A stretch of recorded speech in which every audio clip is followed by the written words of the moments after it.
Saya dipanggil Bu Marta, Bu Marta, tuh teriak-teriak. Orang Hongkong anggap saya copet. Nyopet barangkali ya. Sampai dia liatin saya. Saya lari ke dia. Kenapa Bu?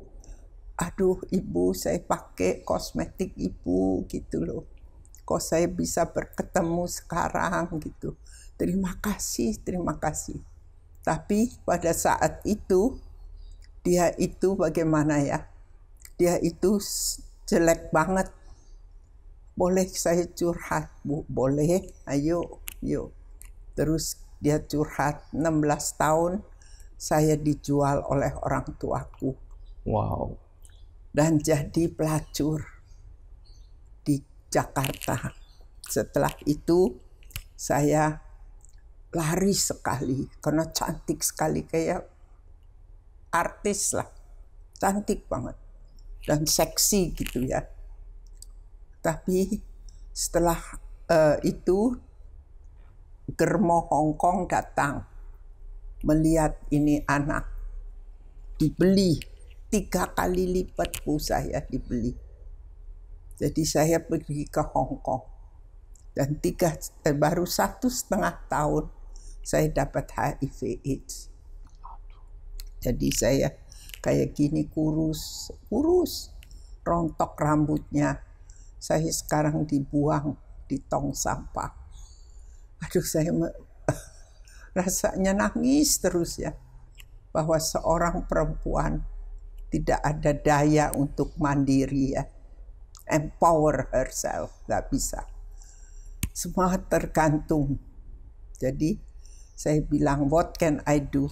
Dia gak bisa keluar dari otak saya.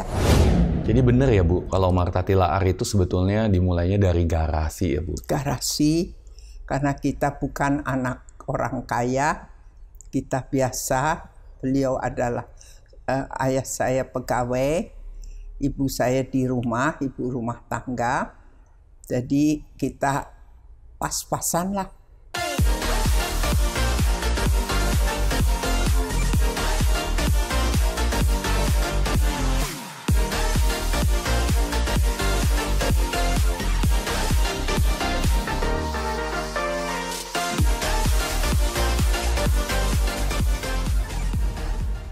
Tadi ada pertanyaan dari you, mengapa sebagai bisnis harus berbagi? Betul.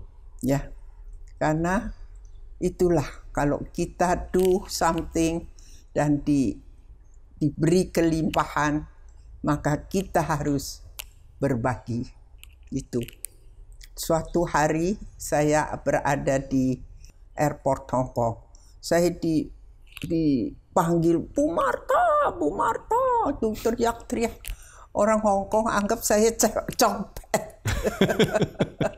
Nyopet barangkali ya. Sampai dia liatin saya. Saya lari ke dia. Kenapa Bu? Aduh Ibu, saya pakai kosmetik Ibu gitu loh. Kok saya bisa berketemu sekarang gitu. Terima kasih, terima kasih. Tapi pada saat itu, dia itu bagaimana ya? Dia itu jelek banget. Boleh saya curhat Bu? Boleh, ayo, yuk. Terus dia curhat, 16 tahun saya dijual oleh orang tuaku. Wow. Dan jadi pelacur di Jakarta. Setelah itu saya lari sekali, karena cantik sekali, kayak artis lah. Cantik banget. Dan seksi gitu ya. Tapi setelah itu Germo Hongkong datang melihat ini anak dibeli 3 kali lipat Bu saya dibeli. Jadi saya pergi ke Hongkong dan baru 1,5 tahun saya dapat HIV/AIDS. Jadi saya kayak gini kurus, rontok rambutnya. Saya sekarang dibuang di tong sampah. Aduh, saya rasanya nangis terus ya. Bahwa seorang perempuan tidak ada daya untuk mandiri ya. Empower herself, nggak bisa. Semua tergantung. Jadi saya bilang, what can I do? Dia nggak bisa keluar dari otak saya.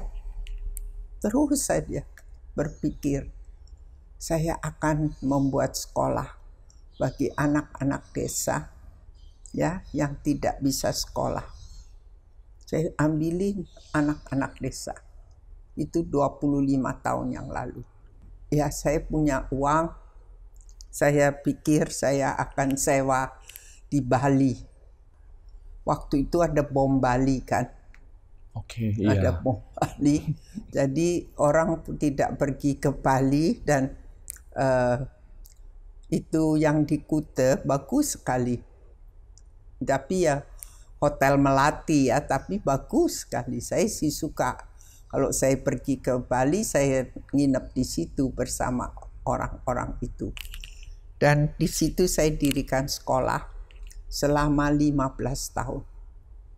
Saya sewa dan mendirikan sekolah. Dan kemudian semua ya uang, semua ada makanan, ya uang jajan saya kasih 250 misalnya gitu.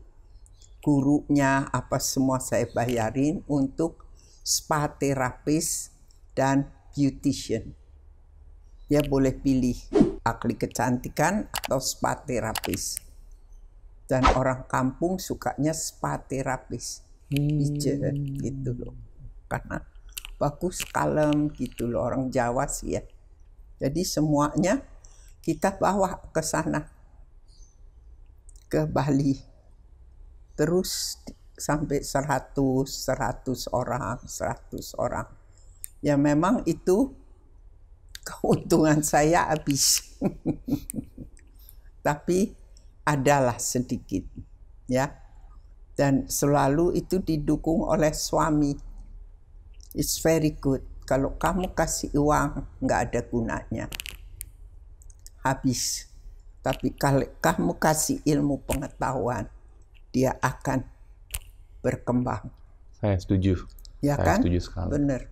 Kita dari seorang yang bodoh sekali, hanya 3 SD, sekarang mempunyai 3 sarjana. Anak 3 sarjana. Ya, dan dia itu punya rumah, punya kos-kosan, 9 kamar, punya toko, dan dia istrinya driver, saya juga dulu driver sama genduk saya di sini. Jadi saya sekolahin dia, yang satu saya sekolahin driver. Dan mereka menikah dan mereka sekarang sejahtera, 3 sarjana. Jadi dari supir ya Bu ya dulunya ya. Supir dan genduk, tapi saya ajarin dia sebagai hairdresser.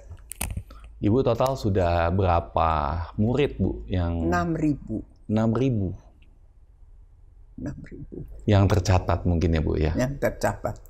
Jadi ada yang berhasil bagus. Mbak Narti 10 tahun dia harus merawat Ibu Ani SBY. 10 tahun dia bisa ke Swiss, dia bisa kemana. Pokoknya SBY kan semua ke luar negeri. Kalau Pak Jokowi kan keluyuran ke kampung-kampung. Nah itu. Nah dia selalu ke sana. Sekarang dia juga dapat suami lagi ya. Dia pegawai negeri juga. Jadi itulah sejahtera. Banyak ada Harti ya. Ya itu suaminya guru, tiba-tiba buta. Jadi yang berjuang Harti, 2 sarjana. Sekarang dia sudah, Bu, aku sudah bisa naik haji, Bu. Amin. Umroh segala bisa dia. Dia 2 anak itu membiayai ibunya. Nah itu, maka itu saya bilang kalau perempuan ada powernya ya pasti bisa. Bu, buat para pembisnis di luar sana yang pikirannya cuma uang. aja dan tidak merasa berbagi itu penting, kira-kira tanggapan Ibu atau masukan Ibu apa? Kalau saya, ya kita kan rezeki kita dapat dari Tuhan, ya. Maka rezeki itu juga harus dibagi kepada orang-orang yang tidak bisa apa-apa, supaya mereka juga bisalah hidup sejahtera. Ya, saya kira it is a gift, ya. Dan itu juga jangan takut, karena Tuhan akan memberikan secara spiritual, secara keuangan itu berlipat ganda. Benar. Tantangan terbesar Ibu dalam bisnis dan hidup apa, Bu? Tantangannya? Yang paling besar deh selama ini sebagai seorang pembisnis atau sebagai seorang Bu Martha Tilaar sebagai pribadi. Ya seperti aja sekarang, ya, COVID-19 ini, ya toh, corona. Kita kan banyak salon, ada 50 salon. Tidak boleh terbuka kan, harus ditutup. Jadi bagaimana? Aku bingung juga. Dari mana duitnya? Kalau salon kan everyday itu dapat duit gitu, ya. Satu salon 10 orang. 50 salon berapa sudah? 500 ya? 500. Dan untuk memberi gaji, itulah yang saya lagi pikirkan kemana saya harus. Tapi ya itu ada keajaiban. Salah satu pabrik kita, Sidevindo, ya, yang dipimpin oleh Kilala Tilaar, tuh anak saya, itu justru memberi 4 kali lipat. Wow. Jadi kita nebeng terus, pinjam uang untuk membayar, ya ini, saya punya pegawai di salon. Saya harus bayar, karena kalau tidak bagaimana? Mereka nggak bisa hidup juga kan, ada keluarganya dan lain-lain. Nah itulah, maka kita harus tetap percayalah pada Tuhan. Jangan takut. Percaya ya kepada Tuhan ya, Bu, ya. Bu, saya lihat Ibu kan menjual lukisan karya sendiri. Bagus-bagus, saya sempat lihat. Mana bagus-bagus. Tapi yang saya penasaran, kenapa Ibu masih menjual lukisan Ibu sendiri? Bukankah lebih mudah kalau Ibu berbagi uang aja langsung? Kalau berbagi uang, kayaknya nih saya kasih, kayaknya nggak ada ikatan batin, ya, antara dia sama saya. Anak-anak yatim piatu sama saya, kayak nggak ada ikatan batin. Kalau itu saya lukis, satu lukisan bilang 3 hari, ya 3 hari kali 3 jam, 9 jam. Wow. Ya, satu lukisan. Itu ada suatu batin untuk diberi sesuatu kepada orang lain. Jadi batin ini penting ya, Bu, ya? Iya. Kalau nggak ada perasaan, nggak ada hubungan, bagaimana? Jadi Ibu juga banyak mengangkat orang-orang yang dulunya dari keluarga sederhana, kemudian Ibu sekolahkan, dan kemudian bekerja sama Ibu selama berpuluh-puluh tahun. Ada nggak satu kisah yang buat Ibu paling kena gitu, paling inget? Yang benar-benar dulunya... Aduh, banyak banget. Maka itu saya tulis di buku dalam From Zero to Hero. Mbak Narti dari kampung sama sekali bisa ke Switzerland, ke Holland, kemana gitu. Itu ada. Tona Misni dari anak-anak yang nggak punya apa-apa itu. Sekarang bisa bagus gitu loh, menyekolahkan anaknya. Misni mendapat suami orang Jakarta yang punya rumah, ya mempunyai uang gitu ya, gitu. Jadi ya mereka bisa hidup. Anaknya sekarang 3, itu. Mereka bisa juga menyantuni ibunya di rumah, di kampung gitu. Banyak yang menyantuni ibunya dari kampung. Amin. Karena banyak pembisnis kan yang sekarang malah berpikir kalau anak buah itu dibiarkan bodoh saja. Oh gitu ya.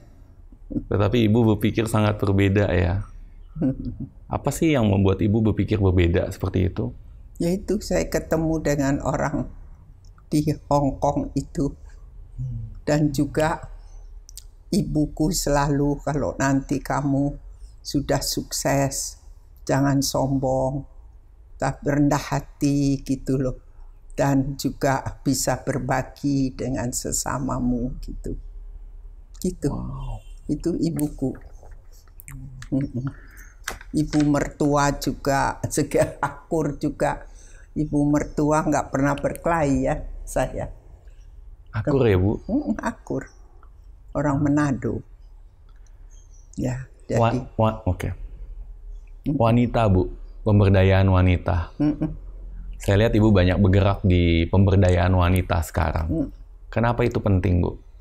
Penting sekarang karena justru wanita itu kalau dalam keluarga, kalau wanita dia ada prianya yang harus sekolah, wanitanya enggak. Betul dulu, oh ya betul. Sekarang juga begitu masih, ya masih. Tapi kalau dia sudah sejahtera ya tidak. Tapi kalau hanya bisa buat satu orang, ya hanya lakinya. Yang diutamakan tuh laki. Nah itu, jadi dengan begitu saya empowering woman, ya, dan juga environment friendly, itu juga dari ibu dan eyang saya. Kalau nanti kamu sukses menjadi pengusaha menggunakan ramuan-ramuan dari alam, harus menanam kembali. Itu. Dan saya lakukan di Kampung Jamu. Dan saya selalu juga ingat pada petani-petani, kita kaya sekali pada rempah-rempah, ya. Tapi kenapa kita petani miskin? Nah, waktu saya mempunyai professorial chair di Leiden University, Rex Herbarium, tuh suami saya dan saya selalu lihat, aduh, orang Belanda, research-nya itu terhadap kekayaan alam luar biasa, sampai ada 30.000 spesies. Wah, banyak ya. Sampai suami saya, kamu harus koleksi itu. Sekarang sudah 10 tahun ya, Kampung Jamu ya, baru 700. Jauh sekali ya. Iya, maka itu saya bilang, itu karena apa? Plantation minyak apanya? Sawit ya. Itu kan kelapa sawit kan semua pegunungan itu dibabatin, ditanamin monokultur satu kelapa sawit. Yang lain spesies-spesies itu hilang. Ya kan? Sayang ya. Iya, maka itu sayang sekali. Nah, maka itu saya bilang, ayolah, aku ada uang nih, tolong saya punya guru atau pegawai yang berasal dari New Zealand untuk bioteknologi. Nah, saya suruh petani-petani dari 15 provinsi waktu itu. Keuangan saya belum terlalu besar, 15 provinsi ya, untuk mereka datang ke kita. Nanti di hotel juga dekat situ, Kampung Jamu, dan diajarin bagaimana membuat sampah jadi kompos, dan juga organic planting. Organic planting yang tanpa pestisida, dan cara bagaimana melestarikan untuk dapat diberikan ke pabrik, itu diajarin semuanya. Dan itu setelah itu saya datang ke sana, Pak Insinyur Heru, kok hanya 2 orang? Iya Bu, mereka sedang shopping ke Menggutu. Waduh, saya uangku udah habis buat shopping itu. Nah, saya pergi aja ke Kementerian Pertanian untuk, saya nggak bisa kalau begini, tapi harus dari pemerintah, ya. Kalau kita swasta ya itu enak aja, karena dapat free, dapat nggak ada apa-apanya, ya udah, nggak ada catetannya suruh ini suruh itu, nggak ada, ya udah shopping Menggutu. Jadi setelah itu baru pemerintah, Departemen Pertanian mengambil seluruh provinsi, 33 waktu itu. Sekarang sudah 34 ya. Tapi waktu itu 33. Di training lagi di kita. Training lagi. Training lagi oleh Insinyur Heru itu. Jadi saya nggak pelit untuk memberikan ilmu kepada petani-petani, sehingga pada saat ini justru kita diberi kesempatan untuk ekspor bahan alami dari Indonesia ke seluruh dunia. Wow. Melalui Clarians, yaitu pengusaha eksporter ya, yang ketiga di dunia terbesar. Ya itulah, tapi sekarang tinggal halo, ayo kamu ini ya, itu ya gitu. Itu karena di awal niatnya memberi ya Bu ya. Dan kita dapat. Yes. Saya nggak mengira, saya pikir ya untuk kita lah nanti, siapa tahu. Tapi justru Clarians datang memilih kita. Bu Marta dari tadi cerita bahwa mandat dari orang tua itu sangat penting. Penting.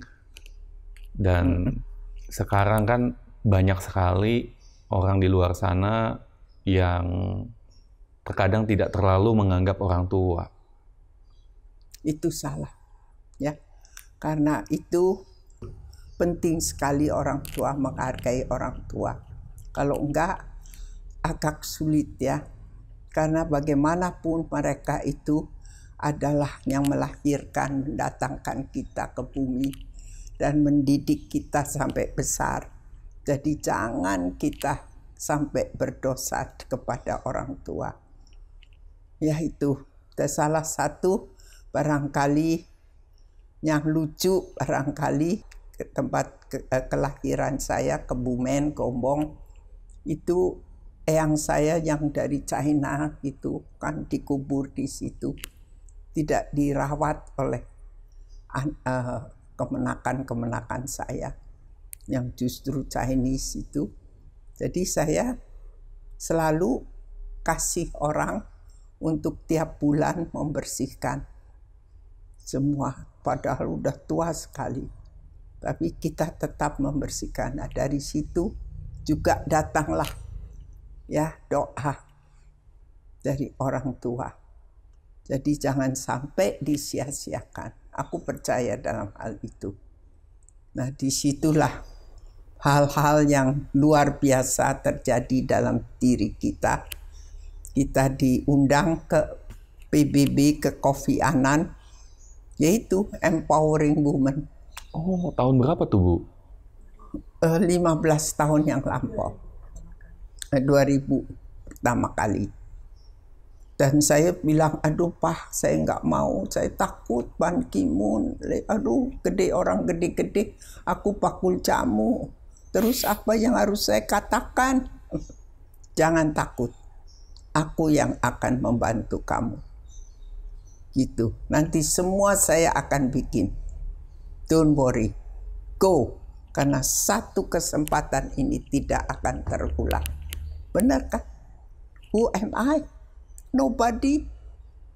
Kan ada banyak dong dari yang pemerintahan yang hebat-hebat. Saya yang dipilih bakul jamu. Itulah kebesaran Tuhan. Dan juga di Kazakhstan, World Islamic Economic Forum, saya diundang. Wow. Untuk talk about empowering women. Bisa saya ke sana, diundang, dibayarin semuanya. Ya itulah kebesaran Tuhan.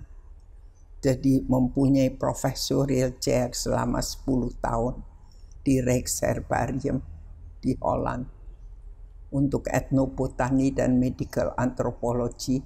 Karena saya nggak mau ngomong bahwa apa yang saya ciptakan, jamu-jamu itu adalah konon kata nenek moyang. Saya nggak mau. Mesti konon kata nenek moyang, oke, tapi harus melalui research and technology. Tanpa itu nggak bisa. Harus ada research dan teknologinya juga ya Bu? Itu harus. Supaya jangan hanya kata nenek moyang. Gitu. Bu Marta, apa sih motivasi hidup dan kunci sukses dari Ibu Marta Tilaar? Ya kita hidup agar kita menjadi bergunalah bagi sesama manusia, keluarga kita ya, dan juga bagi ya semua orang. Dan kemudian kita itu harus menjadi orang yang sukses. Jangan diam saja ya. Nah itu ibu saya bilang, kamu harus menjadi manusia jitu itu. Itu harus disiplin, jujur, itu jujur very important. Yang waktu itu kan ada toh, you juga pengusaha, jujur itu penting. Inovatif, bukan inovatif, iman, inovatif, tekun dan ulet. Itu perlu. Fokus. Jangan mau ini, nggak ada. Fokus. Kalau saya fokus. Jadi dari permulaan 4 kali 6 meter, jadi besar salon. Sekarang salon jadi 50 salon. Terus ada kosmetiknya, pabrik kosmetik. Terus ada sekolah kecantikan. Yang sekarang alumni sudah berapa? 300.000. 300.000 alumni. Wow. Ke seluruh Indonesia dan Malaysia, Brunei, Singapura, lumayan juga. Total karyawan berapa Bu sekarang? Kalau dulu sampai 5.000. Tapi karena sekarang ya saya sudah nggak tahu lagi. Karena kalau saya tanya saya sedih. Karena ya harus di PHK banyak kan. Sedih ya Bu. Sedih sekali, apalagi ahli kecantikan ya. Ditutup Pak. Kalau ditutup kan kita nggak bisa menghasilkan. Kalau nggak ada customer ya nggak ada uang. Dan itu kita harus bayar selama setahun ya. Selama pusing saya. Doain aja. Doain Bu, doain. Semoga cepat berlalu ya. Tapi tidak kita semua ya. Banyak juga hotel-hotel gitu ya. Banyak teman-teman saya, aduh. Ya susah. Di usia Ibu yang 84, saya dengar masih 3 kali seminggu ke kantor. Apa sih yang buat Ibu masih terus berjalan? Ya, kita harus kasih semangat kan. Dan kita harus tanya apa kesulitanmu gitu loh. What can I do for you gitu kan. Kalau ada yang jelek, kabar jelek ya, saya ngomel. Masih ngomel juga. Tapi nggak kayak dulu. Kalau dulu ngomelnya pakai ciwitan. Saya penasaran nih satu hal, Nat, direkam, Nat. Pak, bisa bertahan sama Ibu Marta walaupun dicubitin, tapi bisa bertahan sampai 37 tahun atau bahkan lebih ya, saya nggak tahu. Itu Kamu berapa kenapa tahun? tuh? Yang pertama kita kerja di itu diorangkan istilahnya, menurut saya, dimanusiakan, dan kita selalu diberikan ilmu dan kesempatan, itu yang paling penting.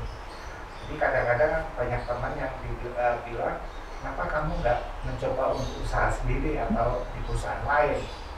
Saya bilang tidak, di sini saya udah mendapatkan semuanya gitu. Ya kecuali saya nggak akan mau ganti bos lagi, kecuali saya punya usaha sendiri. Tapi ya takdir yang akhirnya saya ikut ibu sampai usia pensiun gitu. Itu ya yang saya alami. Ya kalau saya sih satu menyenangi pekerjaan, dan Ibu Marta itu selalu memberikan kesempatan yang luar biasa dan trust pada kita gitu ya, sehingga kita untuk kreativitas apapun selama sesuai dengan imajinasinya Ibu, ya kita diberi kebebasan, dan kebebasan itu yang luar biasa kan, sehingga kita bisa mengekspresikan apa dan memang cocok di dunia mimpinya Ibu Marta, kita bisa melakukan, jadi happy ya. Yang dia happy juga. Sama. Kelas didik kita dengan buku. Biasanya kalau keluar negeri ibu belanja ke koper-koper itu isinya buku. Nantinya bukan buat ibu sendiri tapi dikasih ke kita gitu loh. Oh, dikasih buku. Iya, nih kamu pelajarin ini yang. Jadi kita selalu update, waktu itu kan belum ada internet, belum ada segala macam kan. Buku dan ibu selalu bawa sendiri gitu loh. Wow. Dan sekian kilo overweightnya ya ibu ini. Dan itu selalu memperlakukan kita kan seperti keluarga gitu. Kalau salah ya kadang-kadang dicubit ya Bu ya. Kalau dikasih cubitan kecil gitu kita udah tahu pasti ada yang nggak benar gitu dalam satu acara gitu.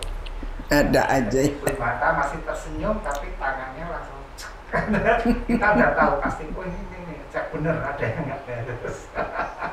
Karena Ibu Marta kan detail banget. Detail ya.